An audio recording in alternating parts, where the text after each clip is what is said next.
তার নাতিপুতিকে কেউ মেধাবী নেয়, যত রাজাকারের বাচ্চারা নাতিপুতি হলো মেধাবী, তাই না?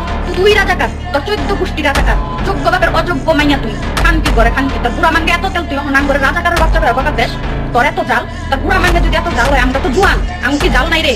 আঙ্গ দাবি যে পর্যন্ত না মানবে ওই পর্যন্ত তোরে শান্তিতে ঘুমাইতে দেওয়া হইব না, তোরে শান্তিতে বসতে দেওয়া হইব না। আঙ্গ দাবি মাইনালো, ঠিক আছে? আমরা না থাকলে তুই থাকবি না, তুই না থাকলে আমরা থাকবো, কিন্তু আমরা না থাকলে তুই থাকবি না, এটা মনে রাখিস। এক পাও গেছে সব করে ভাই ভাই বোন সন্তান আত্মীয় স্বজন সবই তো খাইছো, কিছুই তো নাই। তুই কি যাবি না? তুই কমর, তোর লেগে কি মৃত্যু ধার্য করা নাই? তোর কি আল্লাহ একটু ফেরেশতা করে দুনিয়াতে পাঠাইছে? খানকির ঘরে খানকি, তুই আমার কাছে রাজাকারের বাচ্চা ভালো হয়ে যা, ভালো হয়ে টাকা লাগে না, বুঝছস? আমরা যদি চেইটা দেই না, তোর মতো শেখ হাসিনা রে কাপড় পিন্দনের সময় পাবি না, বুঝছস? তোর কাপড় তুইলা তোর ঠাস ঠাসি বেরোম। খানকির ঘরে খানকি, আঙ্গকে রাজাকারের বাচ্চা, সাবধান হয়ে দেখ কই দিলাম।